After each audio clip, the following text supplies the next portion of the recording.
Bismillahirrahmanirrahim. Alhamdulillahil waliyil hamid, al-fa'ali lima yurid. Ashhadu an la ilaha illallah wahdahu lah, al-malikur rasyid. Wa ashhadu anna sayyidana Muhammadan abduhu wa rasuluhu syahid, syahadatan tunjina minal adabis syadid. Allahumma salli wa sallim wa barik ala nabiyyil ahid Sayyidina maulana Muhammadinil wahid wa ala alihi wa ashabihi wa dhurriyyatihi wa atba'ihi ila yaumil wa'id. Amma ba'd. Yang kita hormati dan kita cintai para habaib dan para alim ulama, para muhibbin, hadirin dan hadirat rahimakumullah. Puji dan syukur selalu kita haturkan kehadirat Allah Subhanahu wa ta'ala, yang mana dengan limpahan anugerah dan karunia kepada kita, sehingga kita dapat berkumpul bersama-sama di majelis yang penuh dengan berkah ini. Dan juga salawat dan salam selalu kita haturkan kepada junjungan kita Nabi besar Muhammad sallallahu alaihi wasallam, dan kepada para sahabat, zuriyat dan para pengikut beliau sampai hari akhir nanti. Para muhibbin rahimakumullah, as-sabi' wal khamsun min suwaril Quran, suratul Hadid, yang ke-57 daripada surah-surah di dalam Al-Quran, yaitu surat yang bernama Al-Hadid. Madaniyatun, surat Al-Hadid ini diturunkan di Madinah. Wa ayatuha, dan ayat-ayatnya tis'u wa ishrun, berjumlah 29 ayat. Al-Hadid artinya adalah besi atau wasi. Jadi ini surat yang ke-57 dalam Al-Quran, surat yang bernama besi. Rasulullah sallallahu alaihi wasallam pernah menyatakan, nuzilat suratul Hadid yaumas thalatha, wa khalaqallahu al-hadida yaumas thalatha, wa qatala ibnu Adam akhahu yaumas thalatha. Wa naha Rasulullah sallallahu alaihi wasallam al-hijamata yaumat thalatha, akhrajahu at-Tabarani. Diturunkan surat Al-Hadid ini, sabda Rasulullah, pada hari Selasa, dan Allah Subhanahu wa ta'ala menciptakan besi pada hari Selasa, dan Qabil membunuh saudaranya Habil terjadi pada hari Selasa. Dan Rasulullah sallallahu alaihi wasallam melarang umatnya untuk bersungu di hari Selasa. Hadis dikeluarkan oleh Al-Imam At-Tabarani. Surat yang ke-57 ini dinamakan dengan Al-Hadid tadi, besi tadi, karena pada ayat 25 dalam surat ini ada menceritakan sedikit tentang besi. Wa anzalnal hadida fihi ba'sun syadid wa manafi'u linnas. Firman Allah dalam ayat 25 surat yang ke-57 ini, kami telah menurunkan besi. Menurut banyak hadis diriwayatkan bahwa besi itu termasuk yang dibawa oleh Nabi Adam dari surga. Besi itu mempunyai kekuatan yang sangat. Besi bisa melukai, bahkan bisa membunuh. Wa manafi'u linnas, dan besi itu banyak juga manfaatnya bagi manusia.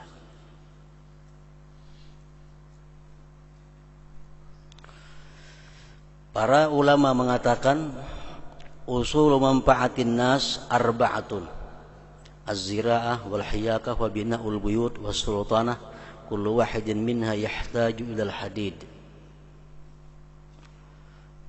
Pokok manfaat manusia, artinya manusia itu bisa bertahan hidup dengan baik dengan 4 perkara. Pertama, az-zira'ah, adanya pertanian. Adanya pertanian. Kalau kada ada pertanian, kada bisa membayangkan bagaimana hidupnya kita. Pertanian. Yang kedua, al-hiyakah, pertenunan. Yang tadi pangan, ini sandang.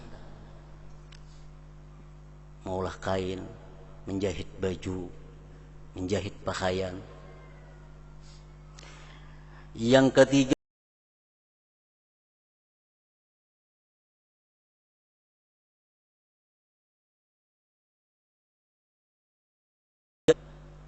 yang keempat, wasultanah, adanya kerajaan, adanya pemerintahan. Kalau pertanian ada, pertenunan ada, rumah dibangun, tapi kada ada pemerintah, maka akan kacau dan bisa menimbulkan perang antar satu suku dengan suku yang lainnya. Kullu wahidin minha yahtaju ilal hadid.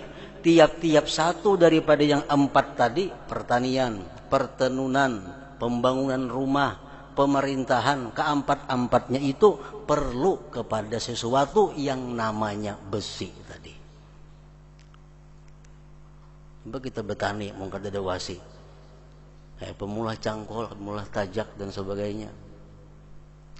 Menjahit baju, mungkin ada wasi, kayak apa jarumnya, kayak apa tenunnya.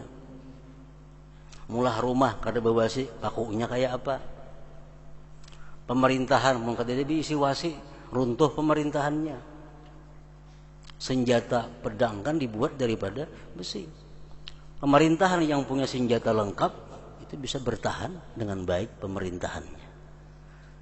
Jadi itulah salah satu daripada manafi'ul linnas, bahwa besi itu banyak manfaatnya bagi manusia. Para muhibbin rahimakumullah, ayat yang pertama dalam surat Al-Hadid ini, sabbaha lillahi ma fis samawati wal ard wa huwal azizul hakim. Ayat pertama surat Al-Hadid.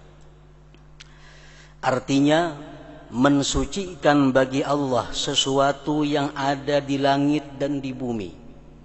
Dan Allah Maha Perkasa lagi bijaksana. Seluruh yang ada di langit dan di bumi itu mensucikan Allah Subhanahu wa ta'ala. Tumbuh-tumbuhan, batu-batuan, binatang, semuanya bertasbih kepada Allah. Mensucikan Allah Subhanahu wa ta'ala. Mensucikan Allah dari apa? Dari bersifat dengan sesuatu yang tidak patut atau tidak layak bagi Allah Subhanahu wa ta'ala. Para muhibbin rahimakumullah, jadi kita sebagai manusia, kita pun diwajibkan, kita pun dituntut untuk senantiasa sepanjang hayat kita mensucikan Allah Subhanahu wa ta'ala. Pertama yang kita sucikan adalah zatuhu subhanahu wa ta'ala, zat Allah Subhanahu wa ta'ala. Macam apa mensucikan zat Allah?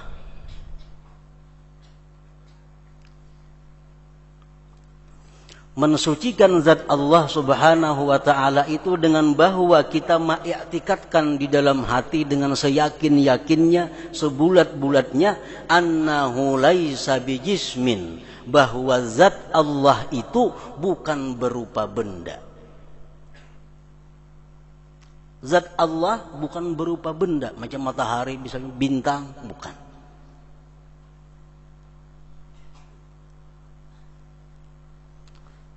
Kalau orang mengatakan bahwa atau mengiktikadkan bahwa Allah Subhanahu wa taala itu berwujud benda, maka dia berarti tidak mensucikan Allah Subhanahu wa taala. Allah tidak benda. Zat Allah tidak jisim. La tuhitu bihil jihad. Tidak meliputi dengan zat Allah itu oleh jihad. Artinya kita mengiktikadkan dengan seyakin-yakinnya bahwa zat Allah itu tidak di atas, tidak di bawah, tidak di kiri, tidak di kanan, tidak di muka, tidak di belakang. Zat Allah tidak bisa diliputi oleh jihad. Kalau orang mengatakan bahwa Allah Subhanahu wa taala itu di atas, berarti dia tidak mensucikan Allah. Karena atas bagian daripada jihad. Wala yahullu bi syai'in wala yahulluhu syai', dan Allah zatnya itu tidak bertempat pada sesuatu dan tidak ditempati oleh sesuatu. Allah kada bertempat. Allah bukan di atas langit. Allah bukan di atas aras. Allah maha suci daripada bertempat. Bahkan Allah sudah ada sebelum adanya tempat. Kalau Allah bertempat berarti kenal tempat pada Allah. Nah, apabila ada ayat-ayat Al-Quran atau hadis-hadis Rasulullah SAW yang menyatakan bahwa Allah Ta'ala itu bertempat, itu kita takwilkan. Jangan dipaham dengan seadanya. Dalam Al-Quran ada disebutkan tsummastawa 'alal arsy. Kemudian Allah duduk bersemayam di atas aras. Nah, bukan diartikan duduk bersila Tuhan kada. Itu ditakwilkan bahwa Allah Subhanahu wa taala duduk di atas aras, artinya Allah menguasai aras. Pengertian duduk bisa diartikan menguasai. Yang duduk macam kita. Kalau kita mengatakan bahwa Allah duduk macam kita, berarti kita menguturi, tidak mensucikan zat Allah Subhanahu wa taala. La yataghayyaru, Allah tidak berubah. Sampai kapanpun zat Allah tidak berubah. Wa la yantaqilu, zat Allah tidak berpindah. Tuhan turun, naik, kada mau. Maha suci Allah dari yang demikian. Wala yahudduhu zaman wal makan, dan tidak bisa membatasi akan Allah oleh masa dan tempat. Laisa kamitslihi syai', tidak ada sesuatu jua pun yang menyerupai Allah Subhanahu wa taala.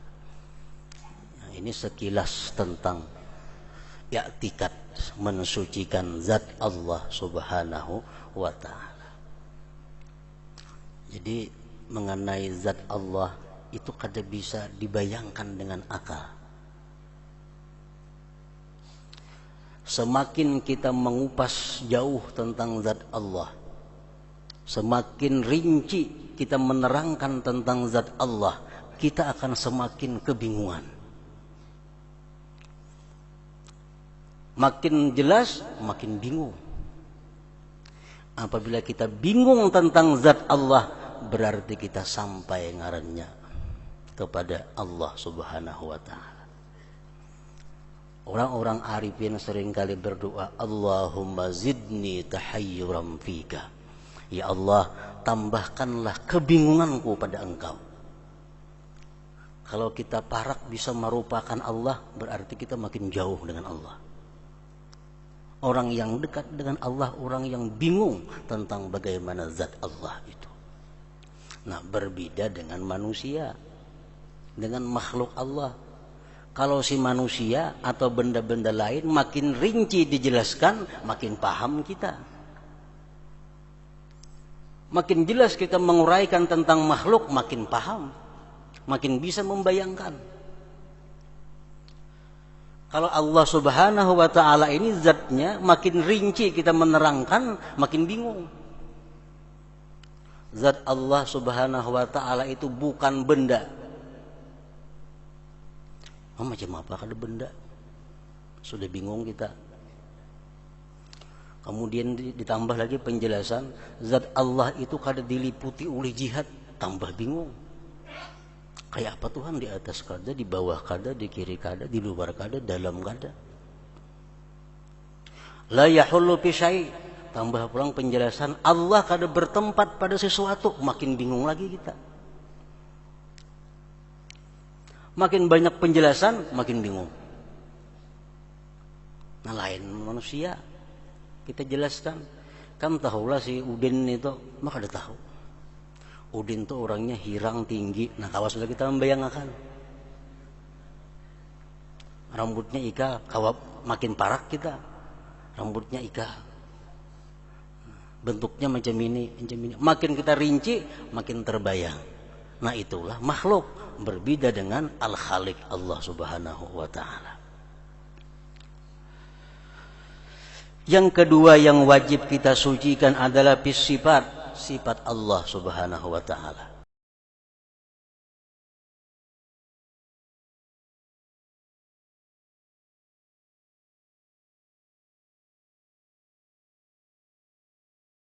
Ajzun, tidak mendatangi, la ya'tarihi ajzun, tidak mendatangi akan Allah itu oleh lemah.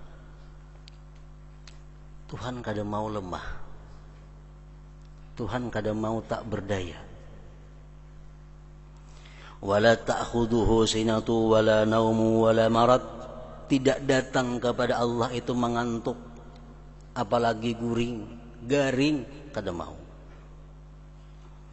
Wala yu'ariduhu fana wala maut, tidak menghalangi akan Allah oleh kehancuran dan kematian. Wala yukrihuhu syai', dan tidak ada seorang jua pun yang bisa memaksa Allah Subhanahu wa ta'ala. Nah, ini sebagian daripada i'tikad mensucikan sifat Allah Subhanahu wa ta'ala. Kemudian lagi yang wajib kita sucikan fil asma Allah.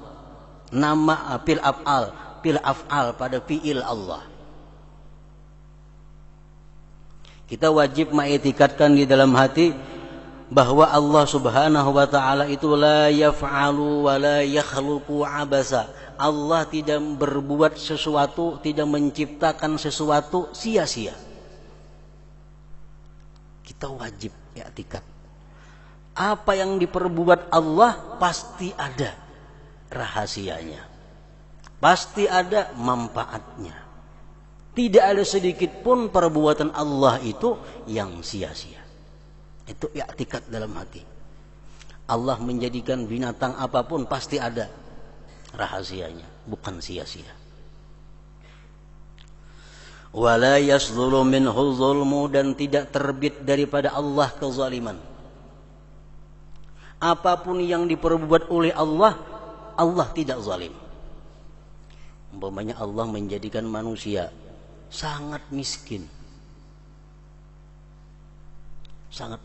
sangat jelek rupanya, cacat tubuhnya, terus menerus dalam keadaan sakit.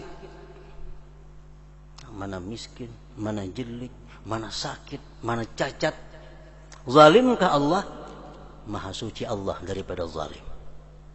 La yasduru minhu zulm, tidak terbit daripada Allah itu kezaliman.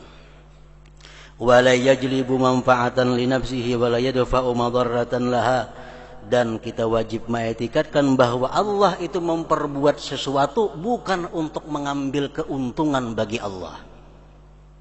Allah memperbuat sesuatu bukan untuk menolak kemudaratan bagi Allah. Kalau Allah menyuruh kita sembahyang supaya Allah itu terasa besar, nah itu kada mensucikan Allah. Sembahyang kada sembahyang kita sekecil sedikit jua pun kada mengurangi keagungan Allah Subhanahu wa ta'ala. Allah menyuruh bukan manfaatnya kembali kepada Allah.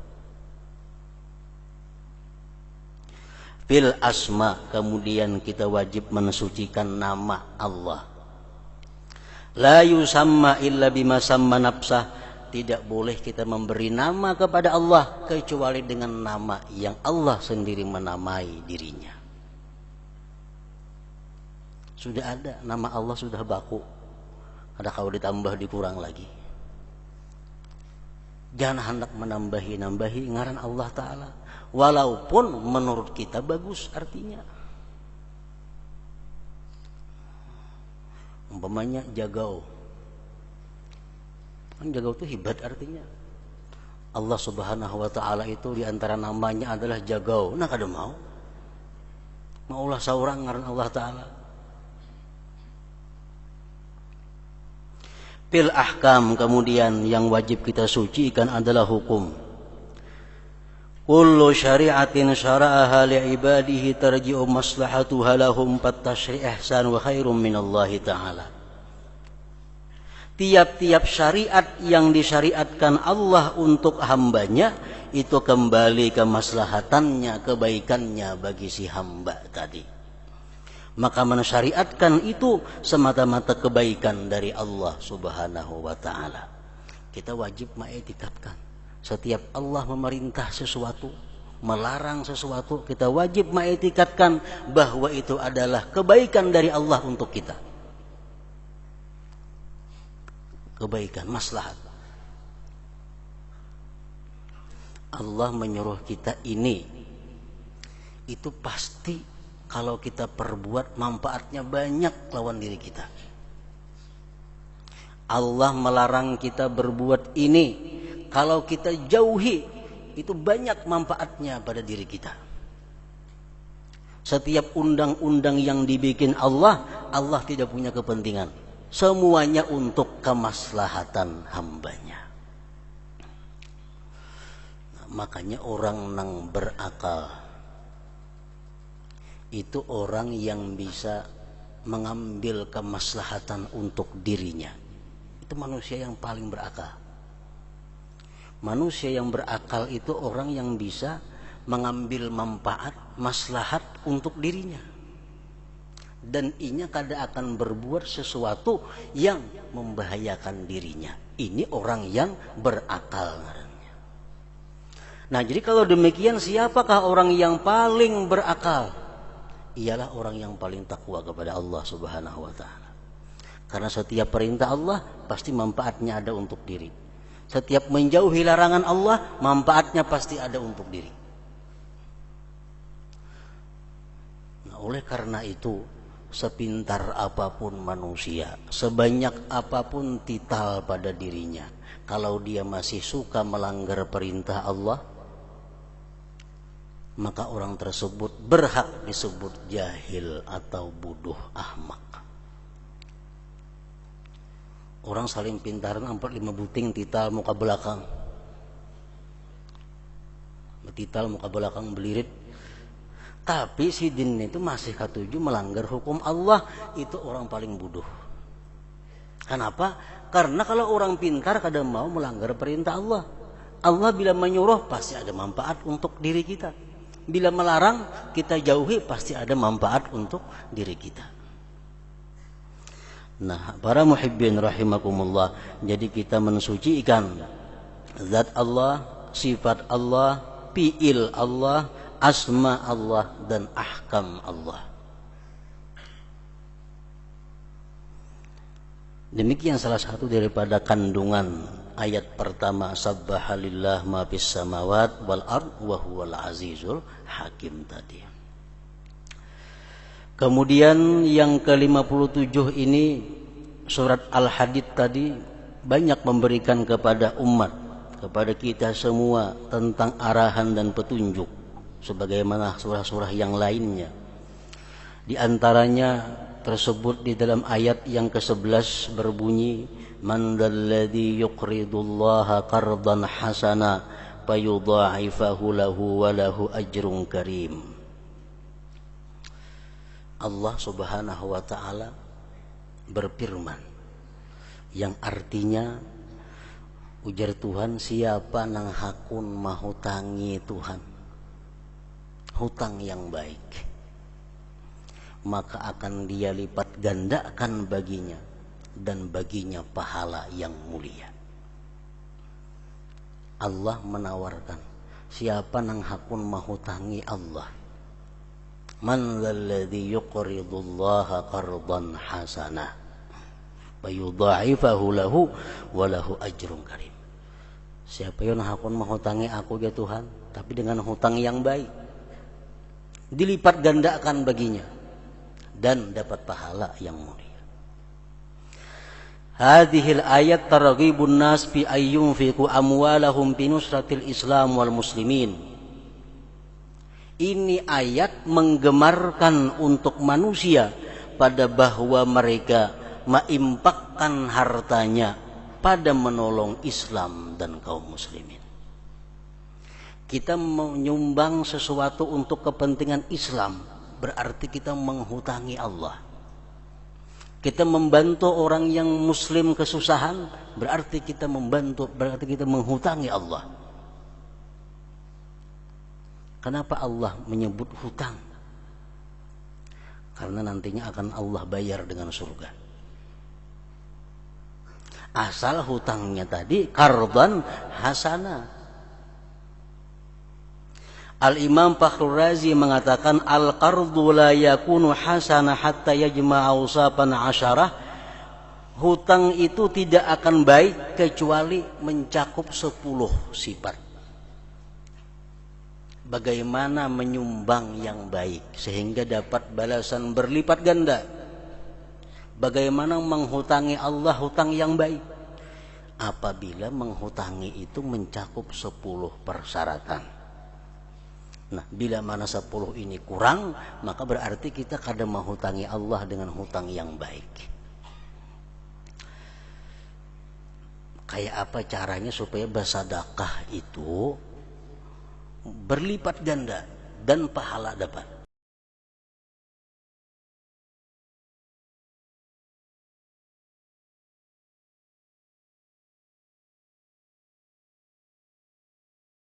Nang disedekahkan itu mesti daripada yang halal.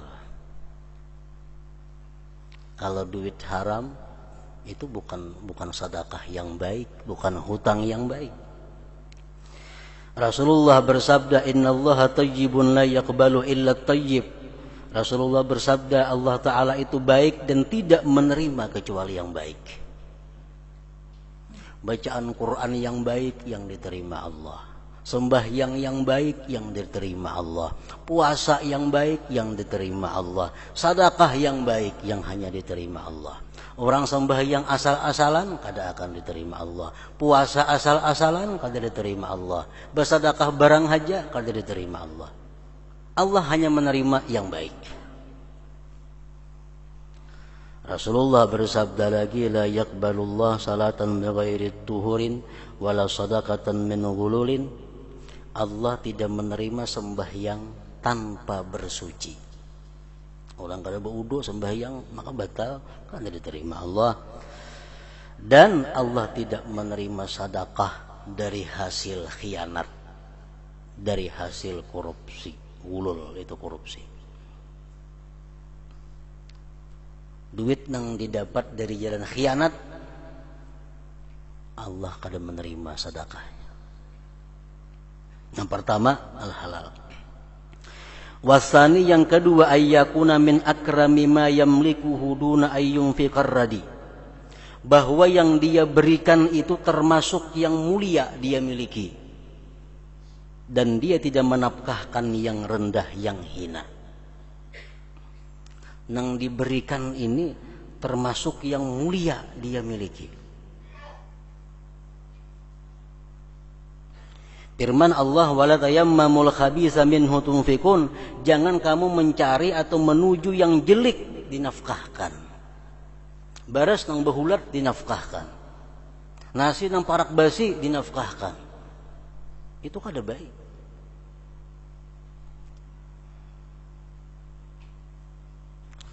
As-salis yang ketiga, anta tasaddaqa bihi wa anta tuhibbuhu wa tahtaju ilaih bi an tarjual hayat wa huwal murad biqaulihi ta'ala wa atal mala ala hubbih.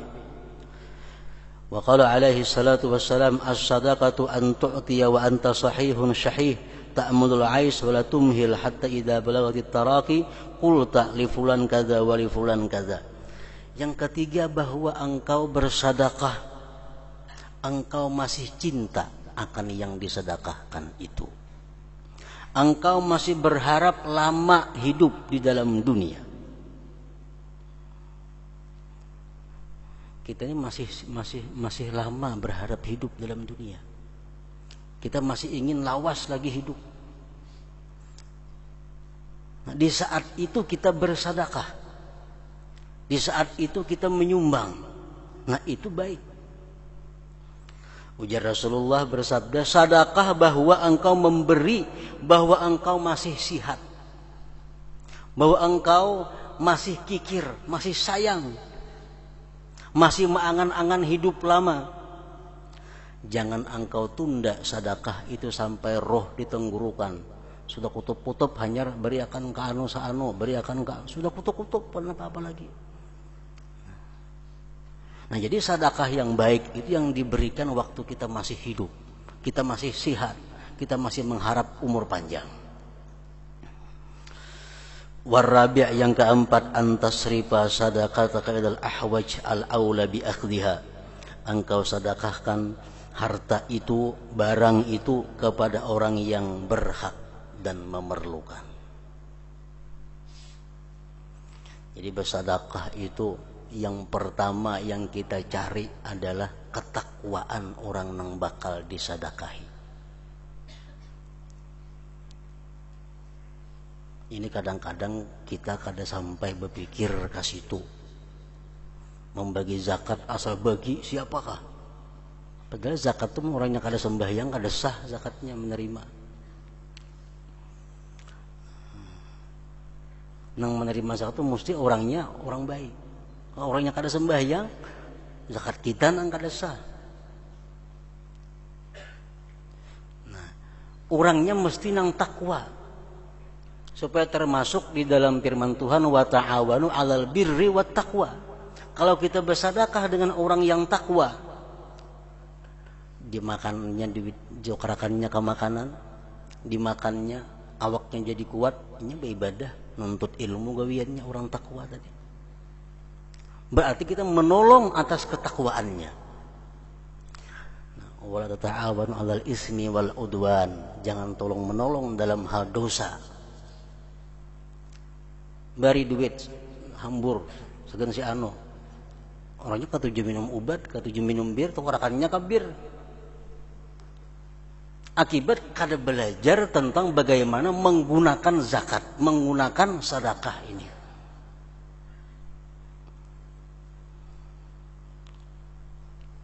Yang pertama takwa. Duit ini kan sembarang beri, bisa memakan ke seorang kaina. Takwa. Yang kedua, cari keluarga. Marina ada kena pina sakit, sepupu kemanakan. Nah, itu lebih berhak daripada yang bukan keluarga. Nah, kita bersedekah dengan orang yang berhak dan berhajat. Kalau kita bersedekah bebarang haja asal dibagi, nah itu kada termasuk dalam firman Allah, man dzalladzi yuqridullah qardan hasana, ini kada masuk. Al-khamis yang kelima, antaktuma sadaqah ma'amkanat, bahwa engkau sembunyikan sedekah itu sekuasa engkau, sekemampuan, sembunyikan sedekah. Jangan ada orang yang tahu. Nah, kita boleh membuka sedekah, kita boleh bersedekah di tengah orang banyak, boleh. Tapi dengan tujuan untuk menggairahkan yang lain supaya umat menuruti. Boleh. Aku bersedekah sekian juta, diumumkan. Bukan untuk ria, bukan untuk sombong, niatnya kada, tapi agar yang lain timbul di hati pikiran supaya bersedekah juga, buka kap juga. Nah, itu baik. Kalau kada macam itu niatnya, baik bersembunyian. As-sadisu yang keenam, an la tatba'aha manna wala adza, bahwa jangan engkau iringkan sedekah itu man dan adza.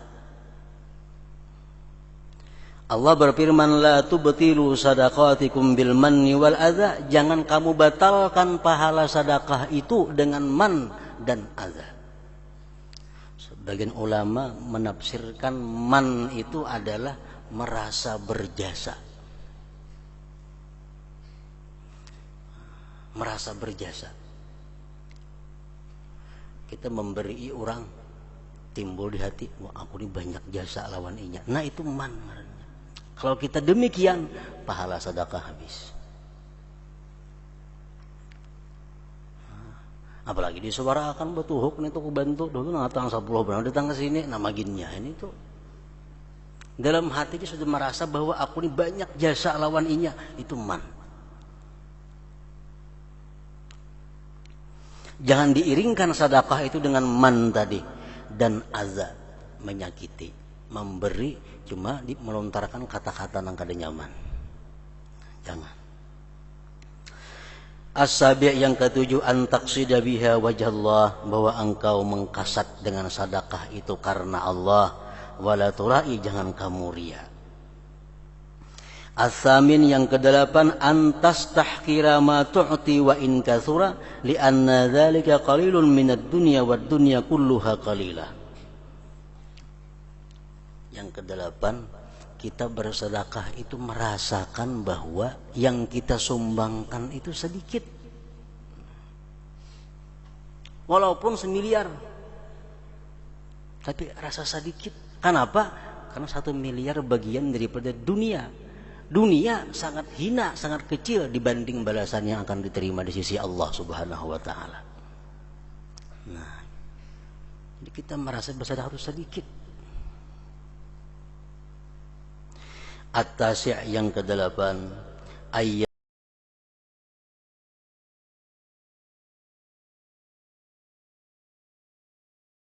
cintai. Duit termasuk yang dicintai. Karena Allah berfirman, lan tanalul birra hatta tunfiqu mimma tuhibbun. Engkau tidak akan bisa mencapai kebaikan sehingga engkau menafkahkan, menginfakkan yang kamu cintai.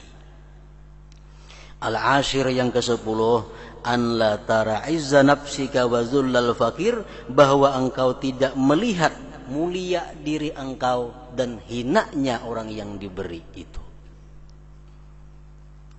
Waktu memberi itu bahasa mulia, yang diberi dianggap inting, dianggap hina, jangan.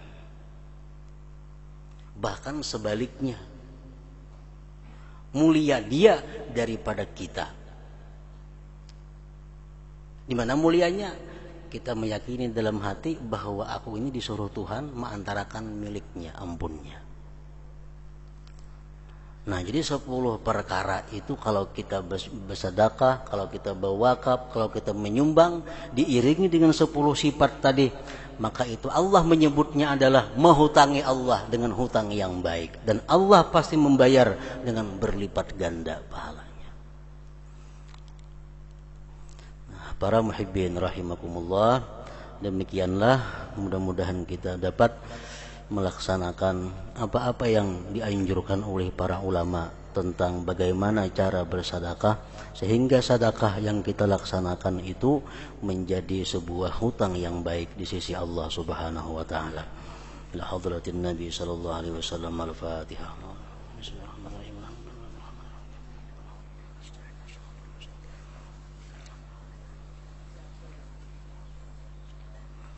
Asyhadu an la ilaha illallah wahdahu la syarika lah. أشهد أن سيدنا محمدا عبده ورسوله